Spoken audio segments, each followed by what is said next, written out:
Hello friends, welcome to Reno's Englishpedia. This session I am starting a revision series which will cover all the chapters of 10th standard. Since the number of days for the forthcoming examinations are very less, it is my aim that I post at least 9 to 10 chapters daily. They may be a combination of chapters and poems so that complete revision can be achieved by the students. I hope that you enjoy these series. These are going to be actual classroom transactions, so there are going to be some places where students' voice is not audible, but I have ensured that I repeat all comments so that no point is missed by any of you. Happy studying. Hanji, we are now doing the poem The Trees. Trees is written by Adrian Rich. Adrienne Rich. Adrienne Rich is a feminist. Feminist है मतलब वो women के अधिकारों के लिए बात करती है और ये बात जाननी इसलिए इम्पॉर्टेंट है कि ट्रीज़ के पीछे हमारा एक सिंबल है. Tree symbolise the oppressed women, right? वो उनको दर्शाता है. बट खैर उसके बारे में हम बात करेंगे बाद में. पहले ये मुझे बताओ कि ट्रीज़ की राइमिंग स्कीम क्या है. It is written in free verse. Okay. अब इस पोएम में पोएट की टोन क्या है. जब वो बात कर रहा है तो उसकी टोन क्या है.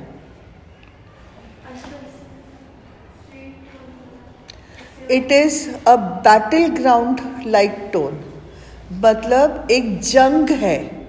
एक जंग किसके साथ जंग हो रही है.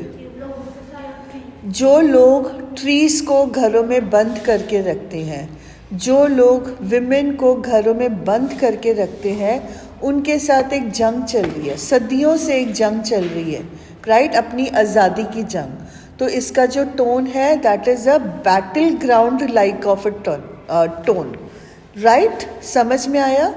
यहाँ पे trees they are rising like fallen heroes.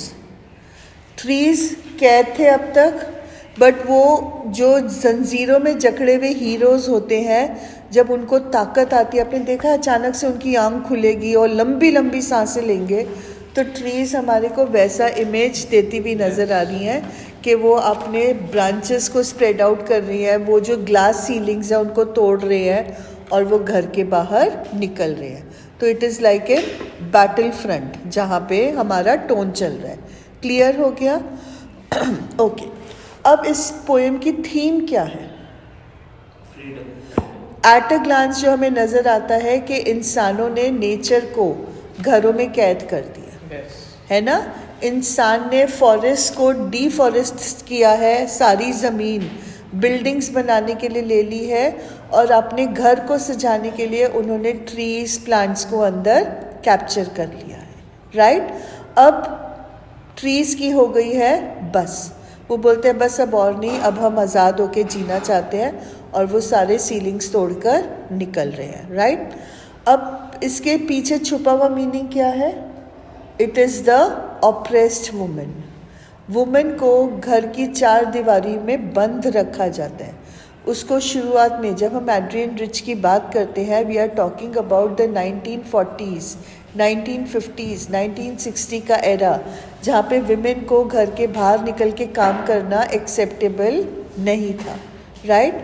But Adrian rich ये पोएम के थ्रू बोलती है कि जितनी देर आप हमारे को बांध सकते थे आपने बांध लिया, बट अब हमें रोकना इम्पॉसिबल है.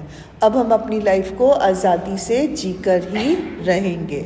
सो freedom from captivity either for the trees और for the women is an important theme of this poem. Freedom from captivity. सब कैप्टिव हैं, ट्रीज भी और विमेन भी, और उनको इस कैप्टिविटी से आज़ादी की तलाश है, राइट? क्लियर हो गया? अब ना मैं पोएम की आपको एक्सप्लेन करती जाऊंगी और साथ के साथ मैं आपको लिटरेरी डिवाइसेस भी बताऊंगी so that we can finish it off quickly, right? Scene शुरू होता है with the fact that the trees are moving out into the forest, और वो डिस्क्राइब कर रहा है कि फॉरेस्ट बिना ट्रीज़ के आज तक कैसा था, बेजान था. वहाँ पे कोई भी पेड़ नहीं था, वो बिल्कुल खाली था. और क्योंकि वहाँ पे पेड़ नहीं था तो वहाँ पे किसी को सहारा नहीं मिलता था. बर्ड्स आके वहाँ पे बैठ के चहक नहीं सकते थे, कोई इंसेक्ट वहाँ पे छुप नहीं सकता था। यहाँ तक कि सन भी जब उसको अपने पैरों को छुपाना होता था, पैर मतलब उसकी सन रेज, जो उसका शैडो भी आता था, वो ट्रीज़ का जो शैडो आता था उसमें वो सन भी अपनी सन रेज को छुपा लेता था, बट अब तक सन वो छुपा नहीं पा रहा था।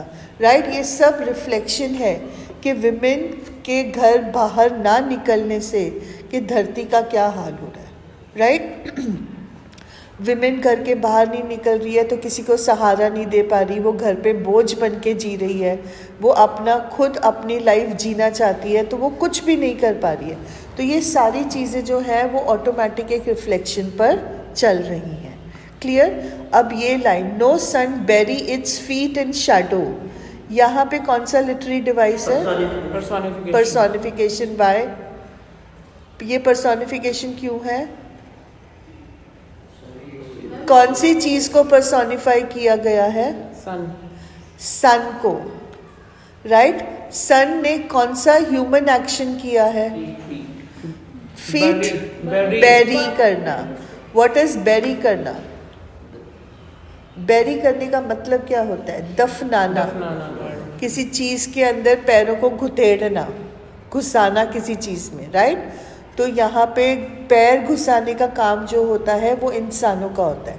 मिट्टी में हम अपने पैरों को समुंदर पे जाके डालते हैं, वी एंजॉय इट। सन नहीं करता है, बट सन को पर्सोनिफाई किया गया है। राइट, अच्छा, no insect hide, no sun bury its feet, which literary device? Repetition. थप्पड़ लगाऊंगी। एम्फेसाइज हो रहा है? यस। क्या एम्फेसाइज हो रहा है? नो कहाँ पे एम्फेसाइज हो रहा है? It is anaphora, repetition of the same word at the beginning of 2 consecutive lines. No ma'am, मैं इसकी बात नहीं कर रहा हूँ। कहाँ पे? मैम इसकी बात कर रहा हूँ, जैसे यहाँ पे नो आ गया, ये नो फिर बेटा मैंने आपको लाइंस बोले थे, no insect hide, no sun bury its feet. तो यहाँ पे क्या है? It's an anaphora. मैंने आपको लाइंस बोल के पूछा था ये बात। राइट, फिर वो बता रहे कि the forest that was empty all these days will be full of trees by morning. तो कौन सा लिटरेरी डिवाइस है यहाँ पे? The forest that was empty, it is repetition. Right, वो बार बार इस चीज को एम्फेसाइज कर रहा है कि आज तक जो हमारे फॉरेस्ट थे वो बिल्कुल खाली थे, there were no trees in this forest. But वो अब बोल रहा है कि अब ये जो रातें थी जिसमें फॉरेस्ट खाली था, बट सुबह तक ये खाली नहीं रहेगा, it will be filled up with trees. फिर वो बता रहे हैं उनका स्ट्रगल। जो ये नेक्स्ट स्टैंजा है, इट इज़ डिस्क्राइबिंग कि विमेन ने और ट्रीज ने कितना स्ट्रगल किया टू गेट देयर फ्रीडम। क्या उनको आधे घंटे की स्ट्रगल से फ्रीडम मिल गया था? तो फिर एक काली लंबी घनी रात थी, पूरी रात उनको स्ट्रगल करना पड़ा था।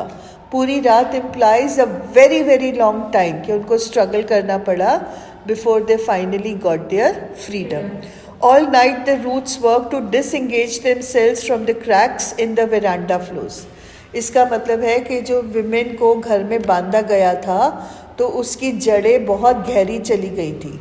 तुम्हारे बगैर घर कैसे चलेगा, तुम्हारे बच्चों का क्या होगा, तुम्हारे पति का क्या होगा, तुम्हारे ससुराल वालों का क्या होगा। जो औरत की जड़ें थी वो घर में बहुत गहराई में चली गई थी। तो इन रिस्पॉन्सिबिलिटी से जड़ें they are personifying the responsibilities of life. बोलते हैं इन रिस्पॉन्सिबिलिटीज़ को तोड़ के, ये रूट्स को उखाड़ के बाहर जाना, बाहर की दुनिया में जाना, ये कोई आसान काम नहीं था। It involved a lot of struggle. समझ में आया आपको? अब इस स्ट्रगल में बाहर निकलने के लिए the leaves are straining towards the glass. ये एक इमेज क्रिएट हो रहा है कि जो लीव्स हैं वो अपने बाहें फैला के आसमान की तरफ, ग्लास की तरफ ग्रो कर रही हैं। क्यों? बाहर निकलने के लिए। क्लियर हो रहा है? समझ में आ रहा है? ओके। जो स्मॉल ट्विग्स हैं वो इतना स्ट्रगल कर चुके हैं, इतना काम कर चुके हैं कि उनकी जो बॉडी है वो स्टिफ हो गई है विद एक्सर्शन। एक्सर्शन मतलब थकान से। जब हम बहुत काम करते हैं तो हम कहते हैं ना मेरी कमर गई, राइट? वो हमारी बॉडी जो है वो स्टिफ हो जाती है अगर हम बहुत उसको एक्सर्ट करते हैं, काम करते हैं। और इसी कारण से, क्योंकि बहुत देर से वो घर के अंदर बंद है, बोझ मतलब ब्रांचेस, तो वो क्या हो गए हैं, क्रैम्प्ड हो गए हैं। उनकी बॉडी जो है वो अकड़ गई है और वो इसीलिए they are shuffling under the roof like newly discharge patients. अब यहाँ पे सिमिली यूज्ड हुआ है लाइक न्यूली डिस्चार्ज्ड पेशेंट्स। ये बोस को, ये ट्रीज को न्यूली डिस्चार्ज पेशेंट्स की तरह क्यों उन्होंने सिम्बलाइज कंपेयर किया है? नहीं बेटा, जब पेशेंट हॉस्पिटल से निकलता है तो वो अलर्ट होता है कि डेज्ड होता है, अलर्ट होता है। आप जब हॉस्पिटल से सही सलामत होके निकलते तो हो, बट आपके दिमाग पे दवाइयों का असर होता है ना, कमज़ोरी होती है। आप 100% फुल एनर्जी लेके तो हॉस्पिटल से नहीं निकलते, थोड़ा बहुत घर में रह के रिक्यूपरेट करते हो। तो जब ट्रीज घर से बाहर निकल रही हैं तो क्या वो अपने पैरों पे स्टेडी हैं, शफल कर रही है ना? शफल मतलब धीरे धीरे चलना, उनमें पूरी स्ट्रेंथ नहीं है, थोड़ा लड़खड़ा के चल रही हैं। विमेन भी जब घर से पहली बार बाहर निकलेंगी तो क्या उनके लिए हर चीज़ आसान होगी कि वो धीरे धीरे चलेंगी? आगे जाने के लिए उनको देख संभल के चलना पड़ेगा, राइट? इसीलिए उनको न्यूली डिस्चार्ज पेशेंट्स बोला है। वो एक नई दुनिया में बाहर कदम रख रहे हैं तो वो डेज्ड हैं, उनका दिमाग इतना तेज़ नहीं चल रहा है, उनके लिए वो अनजानी दुनिया है जहाँ पे उनको बड़ा फूक फूक के कदम रखना है, तो इसीलिए वो बड़ा धीरे धीरे चल रहे हैं। तो इसीलिए उनको लाइक न्यूली डिस्चार्ज पेशेंट्स के साथ कंपेयर किया गया है। डायरेक्ट कंपैरिजन है, इसीलिए सिमिली है। And they are half dazed, they are moving towards the clinic doors. Clear हो गया यहाँ तक? अच्छा, अब यहाँ पे roots working, leaves straining, cramped boughs shuffling under the roof, twigs stiff with exertion, ये सारे जो फ्रेजेस हैं इसमें कौन सा लिटरेरी डिवाइस है? पर्सोनिफिकेशन। ये सारे जो अक्षर है, ये सारी जो रूट ट्री के जो पार्ट्स हैं, they are shown to be working, to be acting like humans, इसीलिए इसको हम बोल रहे हैं पर्सोनिफिकेशन। क्लियर? हाँ जी बेटा, एंजैबमेंट तो पूरी poem is a kind of an enjambment, right? वो हम इतना कंसिडर नहीं करते हैं। हाँ जी बेटा जी, with this we come to the third stanza. I sit inside, doors open to the veranda, writing long letters. इसका मतलब है, वो कह रही है कि मैं घर के अंदर बैठी हूँ बट मेरे जो वेरांडा की तरफ के दरवाजे हैं वो खुले हैं और मैं अंदर बैठ के क्या कर रही हूँ? I am writing long letters. Over here, long letters refers to the poems that she writes.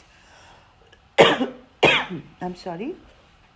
She is a poet, right? तो उसका काम है poems लिखना, और वो कह रही है कि मैं अंदर बैठ के अपने कामों में engrossed हूँ और मैं अपनी poems में, अपने letters में, in which I scarcely mention the departure of the forest from the house. तो इसका एक क्वेश्चन आता है कि वो अपनी पोएम्स में, अपने लॉन्ग लेटर्स में, why is she not mentioning the departure of the forest from the house? तो इसका बेसिक रीज़न यही निकल के आता है कि वो अपनी पोएम लिखने में इतनी एनग्रॉस्ड है, इतनी व्यस्त है कि बाहर की दुनिया में क्या हो रहा है उसे पता ही नहीं चला। It's a kind of N irony, it's a kind of a barb. ये एक ना टॉन्ट है हमारे लिए, इंसानों के लिए, जो अपनी दुनिया में, अपने कामों में इतना बिजी हो जाते हैं कि बाहर की प्रॉब्लम्स का उनको पता ही नहीं चलता, राइट? उसके बाद वो नेचर के ऊपर आ जाती है। वो कहती है, the night is fresh, the whole moon shines in a sky still open, the smell of leaves and lichen still reaches like a voice into the room. इसका मतलब है कि night is fresh, the whole moon shines in a sky still open. It is talking about a favourable atmosphere for the women to become a movement, right? Women अकेला, जो पेड़ अकेला होता है, ये मूवमेंट नहीं बनता, बट जब सारी विमेन ज्वाइन होके फॉरेस्ट बन जाता है तो इस मूवमेंट के लिए ओपन एरिया चाहिए। और वो बोलते हैं कि बाहर का वातावरण, बाहर का वेदर बहुत प्लेजेंट है, सीनरी बहुत प्लेजेंट है, it's a favourable time for women emancipation, right. तो ये उस चीज़ों को रिफ़र कर रहा है। उसके बाद वो बोल रहे हैं the smell of leaves and lichen still reaches like a voice into the rooms. मतलब वो जो इनकी खुशबू है, जो बाहर की दुनिया की, अपने इंडिपेंडेंस की जो खुशबू है, ये मतलब ये रूम के अंदर आ रही है and it is drawing people outside. वो उनको बाहर लेके जा रही है so that they can fight for their emancipation. So this this is a quite a different kind of a stanza. और यहाँ पे मोस्ट इम्पॉर्टेंट पॉइंट यही है कि why is the women not mentioning the departure of the trees in her letters. तो that I already told you कि may be उसका उस बात पे ध्यान गया ही नहीं है, right. And second point is that the weather outside is very favourable for women emancipation. अभी उनकी आज़ादी के लिए ये जो माहौल है, जो टाइम आया है, ये बड़ा सही टाइम आया है।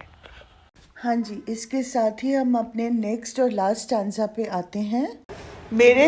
माई head is full of whispers which tomorrow will be silent.